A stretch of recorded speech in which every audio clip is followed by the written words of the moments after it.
Hey, history lovers, it's Blonde AI Girl, your time traveling host, back with another legendary interview. Today, we're in ancient Rome, 44 BCE, literally months before. Well, you know what happens? I'm standing in the Forum Romanum, and the energy here is insane. We're talking about the Julius Caesar general, dictator, the guy who literally changed how we count days with the Julian calendar. This man crossed the Rubicon, conquered Gaul, and basically rewrote what power means. Quick heads up, everything's based on historical sources like Plutarch, Suetonius, and Caesar's own writings. So buckle up, because I've just spotted him leaving the Senate. Let's catch the most powerful man in Rome. Consul Caesar! Wait, sorry, dictator now, right? OMG, I can't believe I'm actually talking to you. Thanks for stopping. Your security detail looks ready to tackle me, but I promise I'm friendly. How's ruling the known world treating you today? I've a curious stranger. Your Latin carries an accent I cannot place, and your attire is most unusual.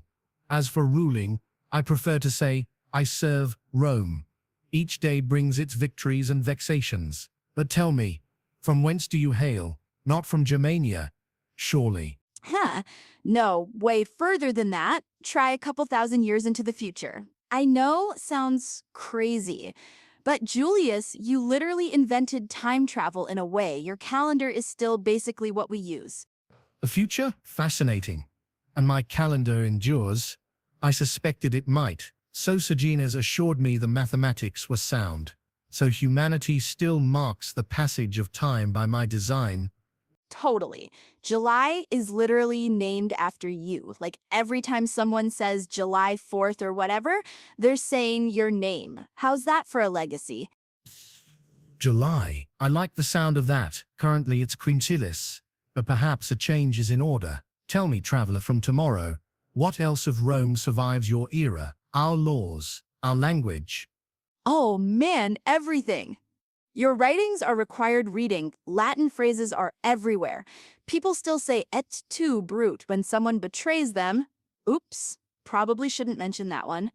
Brutus, my dear friend Marcus, an interesting phrase. I sense you have many questions. My time is precious. I leave for Parthia soon, but curiosity compels me. Yes. Okay, so everyone knows Caesar the Conqueror, but I want to know about young Julius. You were born into patrician family, but not super wealthy, right? Paint me a picture of baby Caesar. My youth in the Suburra, not the marble palaces people might imagine. Yes, the Julii are ancient patricians, descended from Venus herself through Aeneas, yet our branch had fallen from prominence. My uncle Marius held power, but died when I was young. I grew up surrounded by the sounds of common Romans, merchants hawking, children playing, the real heartbeat of the city. Perhaps that's why I understand the people better than those senators born to purple. Wait, the Suburra? That's like the rough neighborhood. So you're telling me the future ruler of Rome was basically a street kid with a famous name? Precisely. At 16, I was nominated for Flamen Delis, High Priest of Jupiter. Can you imagine me, bound by sacred restrictions, unable to touch weapons or leave Rome? Fate intervened when Sulla's proscriptions began. He wanted me dead. I'd refused to divorce Cornelia, Cinna's daughter. Love and principle nearly cost me everything. Hold up, teenage Caesar on Sulla's hit list. That's like being on the dictator's most wanted. How'd you survive? I fled Rome, hid in the mountains, moving each night, burning with fever from sleeping rough. Sulla's men hunted me like a wolf. Finally, the Vestal virgins and my mother's family intervened. Sulla pardoned me, but warned them, in that boy, I see many Mariuses. He saw my ambition even then. Damn, that's intense. So you went from almost dead to what? How does hunted teenager become this?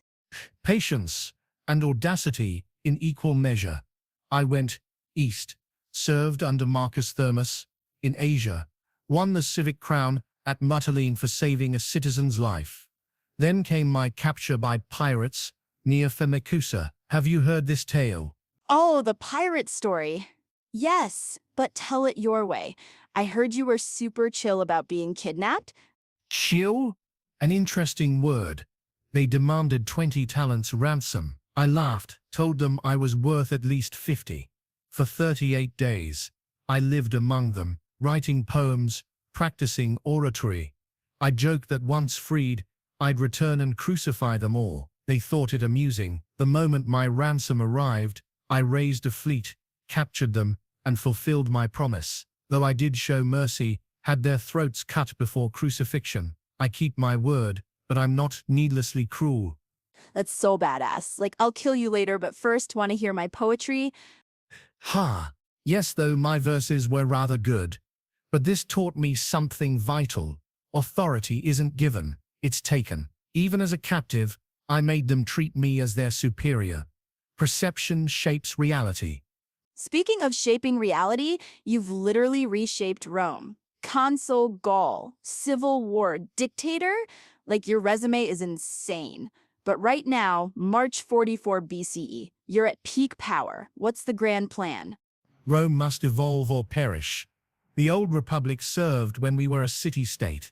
But we're an empire now spanning 3 continents. I'm reforming everything.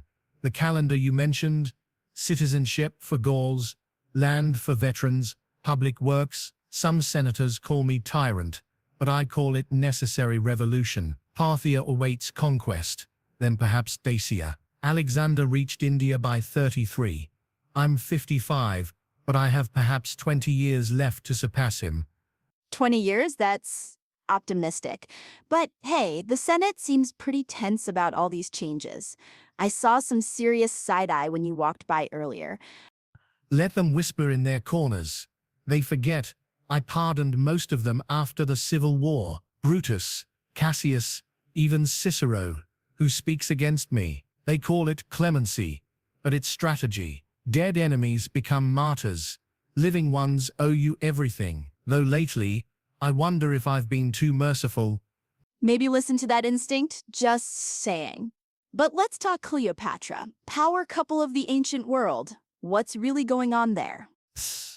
Ah, the Queen of Egypt. Remarkable woman, speaks 9 languages, understands mathematics, philosophy. Our alliance secures Rome's grain supply. But yes, there's genuine affection. She's here in Rome now, actually with young Caesarion. The senators despise it, but Egypt's wealth could fund campaigns for decades. Personal and political intertwined. That's always been my way. So it's strategic romance or romantic strategy? Either way, power move. Can the two be separated? Every relationship is political when you stand where I stand, but she challenges my mind in ways Roman women trained only for domesticity cannot. Don't mistake me. I respect Roman matrons, but Cleopatra rules a nation. She understands power as I do, but I must go. The Senate grows impatient when kept waiting, though they'd wait forever if I let them.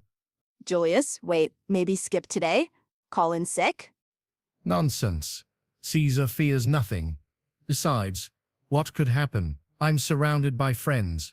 Veil, strange traveler. May your future remember Caesar kindly. Guys, that was intense. Julius Caesar, walking straight into, well, history. The confidence, the ambition, the casual dismissal of danger. Classic Caesar. But we know what's coming, and the urge to warn him. But that's the thing about history, right? It's already written. Or is it? Anyway, that's all for today's time travel episode. Next week, we're heading to Renaissance Florence to chat with Leonardo da Vinci about his helicopter designs. Until then, this is Blonde AI Girl saying, learn from the past, live in the present, and for the love of Zeus, watch your back. Peace out, history nerds.